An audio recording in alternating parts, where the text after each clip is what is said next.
Hi everyone, this is Tina Ramriez, the president and founder of Hardwired Global, and I wanted to wish you all a happy new year and thank you for your support this year, which has helped us accomplish so much to rescue oppressed people around the world. I thought I would give you a tour of what Hardwired is doing around the world to just summarize all that your support has accomplished. As you know, Hardwired provides education and training to leaders around the world in the freedom of conscience and belief. And our goal is to establish leaders in countries that don't have people defending this freedom. And we're already doing a lot to get that done. As you know, the situation in Iraq is horrible. But this year, just in the last month, ISIS was completely defeated there.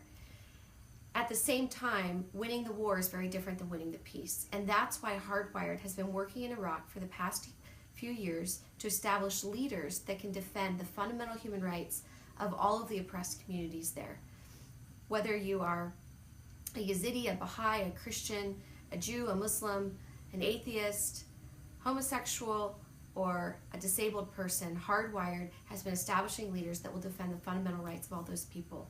And in the past year, with support from the British government, one of the most exciting things we've been able to do most recently is to train teachers in Iraq who are mobilizing youth across the northern part of the country where where people were most affected by ISIS, in order to teach these children for the first time to value the freedom of conscience and belief and the human dignity of one another, so that they can break the cycle of violence that has contributed to so much conflict in that part of the world.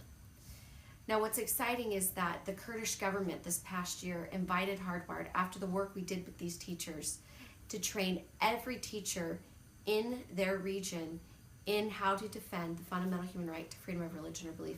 And not just that, but to ensure that we can reach 1.8 million kids in that region to value this freedom for the first time. These are kids that would never otherwise hear about this freedom, and you are helping them learn about the freedom that we take for granted so often here in America. Now, the programs that we're doing with teachers in Iraq have extended into Lebanon and Morocco at the support of their government and officials, which is really exciting. And just in the last few months, we've received letters of interest from the government in Jordan and Saudi Arabia that they are interested in having us train their teachers and students as well. This is unheard of anywhere in the world, but let alone in a region that's been so embroiled in religious conflict. So thank you for your support to make this possible.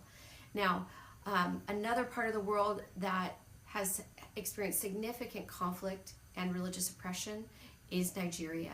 As many of you know, the situation in Nigeria is dire. Boko Haram is a terrorist group ravaging the northern part of the country, and so many people, the fear that they face is a life and death reality. Hundreds of churches and homes are burned regularly. No one has escaped from the terrorism of Boko Haram. But in the midst of that, Hardwired has brought together a team of leaders in each of the 20 northern states that are the first leaders to learn how to defend the freedom of religion or belief, and how to work together across religious lines, Muslim and Christian, and even amongst the indigenous communities, to begin to preserve and protect that freedom for one another. This is very exciting, and in the new year, we can't wait to share this with more leaders and establish more teams across northern Nigeria who will defend this freedom for others. In addition to Nigeria, one of the exciting things that we've been able to do is to bring the work that we're doing around the world back to the United States and to other parts of the West. You see, we know that the freedom around the world is shrinking. 79% of the world's population lives under governments that severely repress the most fundamental right to freedom of conscience and belief. But that freedom is shrinking here in the West as well.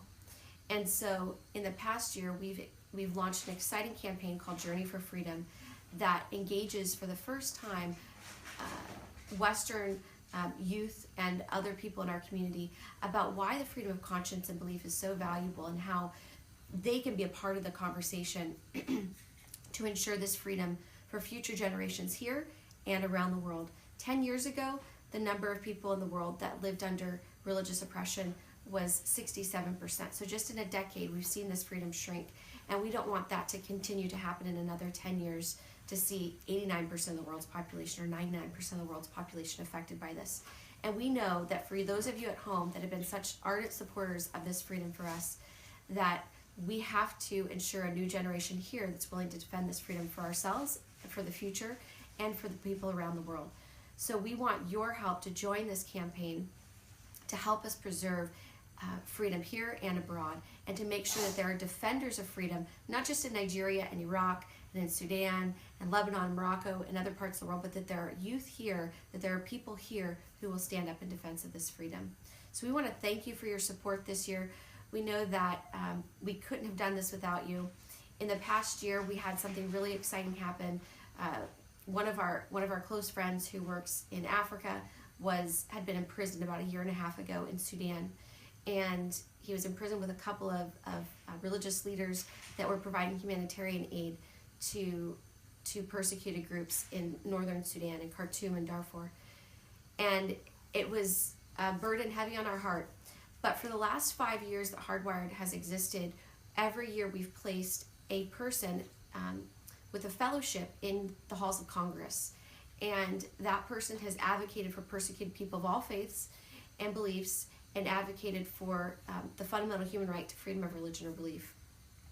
So when people are in prison, they're the first line of defense in Congress that helps mobilize members to action in their defense. And last year, the support that the fellow that we had in Congress helped write letters and engage the Sudanese government so that